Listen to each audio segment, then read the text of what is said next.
Hey guys, how's it going? This is Matt from Yu-Gi-Oh! Theory, and today I'm going to be bringing you a 2017 Dark Magician deck profile. Um, I don't have most of the cards that a normal Dark Magician deck profile will have, but I am compensating for them. So, alright, start it off, we're going to be running 3 Dark Magicians. Obviously you're going to be running 3, because this would not be a good deck without 3. Then we're going to be running 3 Magician of Dark Illusion. He is the recycle power for Dark Magician. You can special summon a Dark Magician from the graveyard if he's on the field, and you can special summon him from the hand if it's your opponent's turn and you activate any card or effect. So he's really good for overlaying and recycling Dark Magicians out the graveyard. Next, we're going to be running 2 Palladium Oracle Mahad. He's really underrated in my opinion. I don't see many people use him, but I love him. As soon as you draw him, you get to special summon him from your hand. If he attacks a dark monster, his attack gets doubled, so it becomes a 5k beater. And if he's destroyed by battle or card effect, you can special summon 1 Dark Magician from your hand deck or graveyard. And we're only going to be running 2 rods. I was running 3, but I figured 3 was, not that good in my opinion. I figured it was, a little bit cloggy because I don't know. I wanted this deck to be a little bit more faster, and I think 3 is just a little much. Only 2 Summoner Monk. Summoner Monk's really good for overlaying into your Utopias and your Daigustos. 2 Gaga Magicians. That's just better for overlaying for like Ebon and Ebon High and all that good stuff, because you summon him and then you get to declare a level between I think like 1 to 8, and so you say 7, and say you have him and Dark Magician on the field. You can overlay really quick for Ebon and your Red Eyes and all that good stuff. Only 1 Magician's Robe. Magician's Robe isn't really that good in my opinion. I mean, he's alright. You have him on the field during your opponent's turn. You get to discard a spell card and special summon a Dark Magician, but it's just a little slow. Only 1 skilled Dark Magician, because this deck is heavy on spells. Like, I think I got more spells than monsters. I'm not for sure on that though. 1 Breaker the Magical Warrior, just for back row destruction. That will be it for the monsters. So next, going on with the spells, we're only going to run 1 Dark Magical Circle, because like I said, I don't have all the cards I should have, but I'm compensating for it with other stuff, and I only pulled 1 of these, so I was really lucky to get that. Next, we're going to be running 1 Dark Magic Expanded. That card is really good. It keeps your Xyz monsters and your Dark Magicians on the field just a little bit longer, just in case somebody tries to fuck them up with like card effects, or they try to attack. If you have at least 1 Dark Spellcaster type monster, if you have at least 1 Dark Magician or 1 Dark Magician girl, either in your field or the graveyard, they gain 1,000 attack, so it's really good. Next, we're going to be running 2 Dark Magic Attack. 3 is super slow in my opinion, because yeah, you're always going to have your Dark Magicians, but you're going to try to get rid of them most of the time for overlaying and stuff. And 2 Illusion Magic. Illusion Magic is really good because tribute 1 spellcaster, add up to 2 copies of Dark Magician from your deck and or graveyard to your hand. So that's recycle power and search power. Only 1 Eye of Timaeus, because I'm only going to be running 1 Dark Paladin, as you'll see later. 1 Dark Mambel. 1 Moon Mirror Shield, which is a really good card. Say I equip it to a Dark Magician and I go to attack, say Quasar or something. Say I activate like Dark Hole and Quasar negates it. Then I equip Moon Mirror Shield to Dark Magician. Then I go and attack Quasar, because once Quasar's negate power is over, you can pretty much do anything. I attack Quasar. Dark Magician's attack becomes 4,100, I think, until the end of the damage step. So pretty much just blows up Quasar. Now for the search power, we're going to be running 2 Wonder Wands.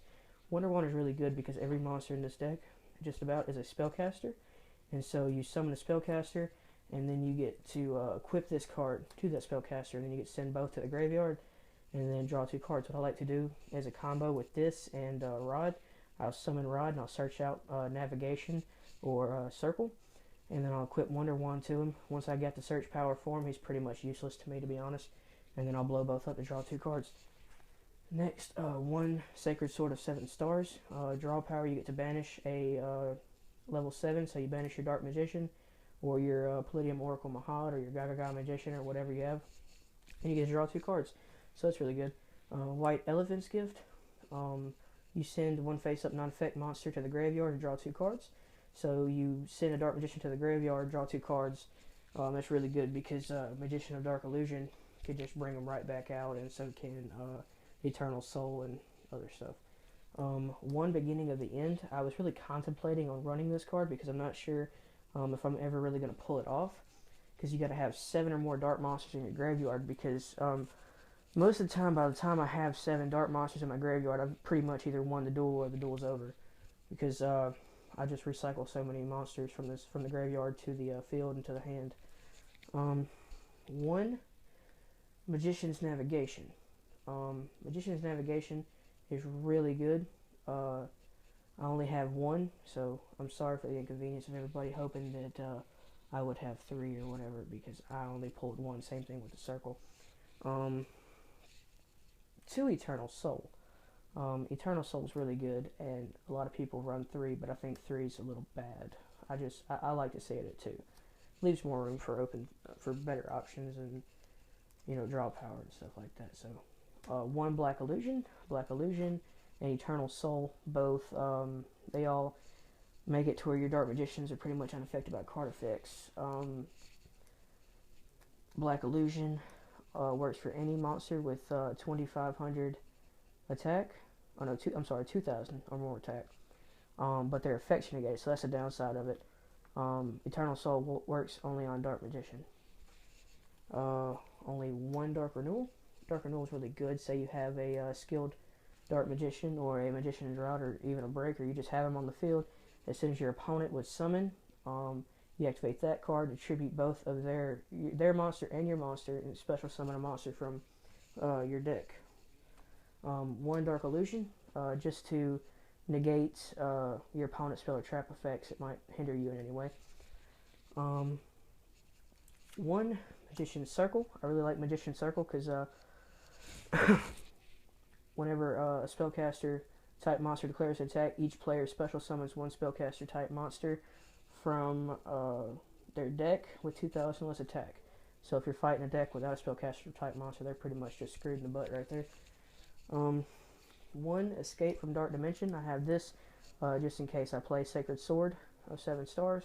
I get to then special summon there. There's been many a duels where I've had this and Sacred Sword in the same exact hand, and I would set this and wait next turn. My next turn, I would go and I'd play Sacred Sword. I'd banish my Dark Magician, draw 2 cards, and then I'd immediately play this, special summon my Dark Magician from the banish pile. So it's a really cool combo. And last but not least, for the traps, we have 1 Drowning Mirror Force. This is pretty much just a filler, just because I had an open slot and I don't have any more navigations or circles, so I just put that in there for the extra room. You really don't need the Mirror Force, but it's just pretty good to have some type of protection. Alright, now that's it for the spells and traps. Alright, we're moving on to the extra deck. For the extra deck, since we have only 1 Eye of Mice, we're only going to be running 1 Dark Paladin. Dark Paladin is really good for negating spells. And he's also really good if you're fighting a dragon deck. But I just have him in there anyways, just because if you draw and die and Eye of Timaeus, it's really easy to bring him out. 2 Evans. I only run 2 because, well, 3 is really good, but I don't really see myself ever bringing out 3, and I just took the other one out just to save up room for other things. 2 Ebon Highs. I don't see a lot of people really using this many of them. At the most, I've seen them run as 1 or 2. I like it at 2. I probably wouldn't run 1. 1 Big Eye. Big Eye is really good for trolling your opponents and taking control of their monsters, just having their beater on their side of the field. 1 Red Eye's Flare Metal Dragon. Red Eye's Flare Metal Dragon, of course, is really good for burning. it burns your opponent's slap up. Like every time they activate an effect, they take 500 damage to their life points. So it's really crazy. One Meteor Burst Dragon. Meteor Burst Dragon's alright. I don't really have him in there for anything, just to special summon him once this gets destroyed, which is Absolute Dragon.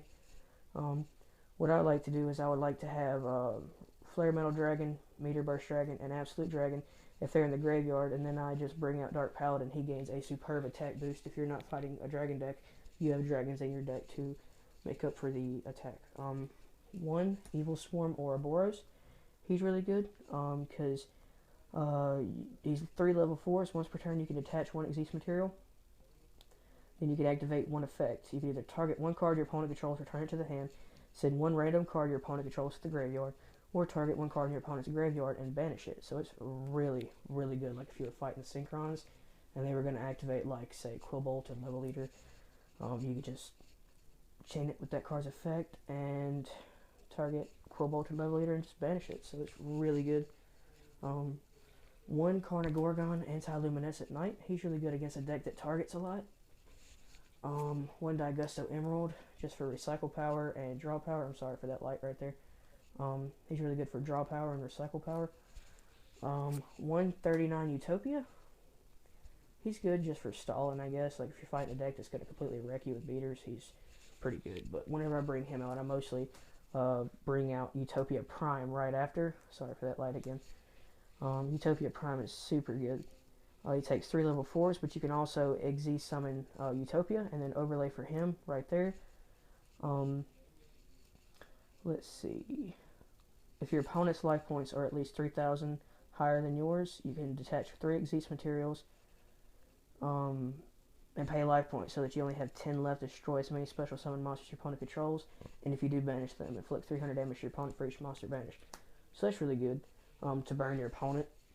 And last but not least, we have Bujingi Amaterasu, just in case you're fighting, let's say, Monarchs or something, or you're fighting a deck that banishes your monsters, or if you banish yours, Bujingi Amaterasu will special summon them or add them to your hand, whichever one you want. Alright guys, so that's been it. I really hope you enjoyed this video. I'm sorry for the light. I'll fix that in the next video. Didn't even notice it until like in the mid video. But yeah, Yu-Gi-Oh! Theory. Please make sure to subscribe and peace out.